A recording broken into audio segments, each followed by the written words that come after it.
Hey YouTube, today I'm going to talk to you about the 4 deadly sins of deck building. And now these 4 deadly sins are kind of in relation to the 7 deadly sins we already know. Greed, gluttony, lust, envy, vanity, pride, sloth. But I'm going to flip it and make it into about deck building for Yu-Gi-Oh! Especially for you new players out there. Alright, so the first one we're going to talk about is the greed, gluttony sin in Yu-Gi-Oh! Deck building. Now the greed, gluttony sin involves you having too many cards in your deck. I understand that you may like a card, so build a deck around that card. Or you may like a combo, build a deck around that combo. But don't try to build a deck around a combo for a card, and then a deck around a combo for a win condition, and then a deck around a combo for a certain play that looks really cool, and try to mash it all together into one deck. Usually you end up with a deck that's 45 to 50 cards, and that's not good at all, because then you don't draw into any of those combos. Why not just spread it out and make 3 different decks for each of those combos, cards, or win conditions that you like? The next sin is the lust envy sin. Now, we all know that we like to win in the competitive nature, and for new Yu-Gi-Oh players and for some old Yu-Gi-Oh players, the lust envy sin falls into wanting to run an engine similar to another deck. For example, you know 6 Samurais are explosive, but you just love the way the plants put synchros on the field. You can't put a plant engine into a 6 Samurai deck. It's just not going to work. What'll end up happening is that you'll get thrown off, you won't have the right combinations of cards, and your 40 card deck will have half of a plant deck, half of a 6 Samurai deck, and 0 chance of winning.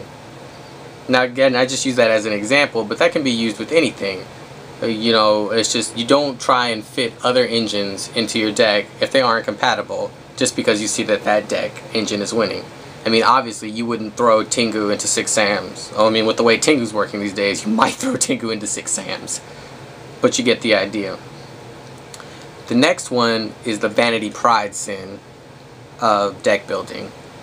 Now the vanity pride sin is you have your deck, you've built it, you take it to locals or you take it to regionals, you're really super excited about it, and you go X3, X4, and you pretty much just get the floor mopped with you for your deck.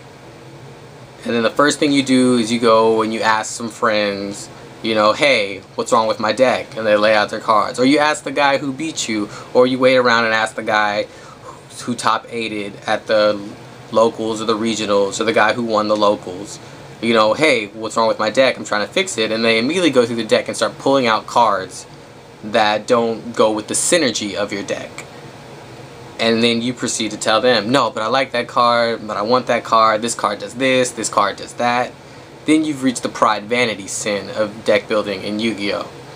Where your pride and your vanity about your deck and how you've created it and how you've put it together and the combos that you've foreseen in your head this deck pulling off far outweigh the actual consistency of the deck.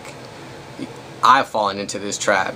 Back when I first started and I was running GBs, I was running Octavius and I don't know, the purple bull that could attack twice. I took it to regionals and I went X4 with that GB deck.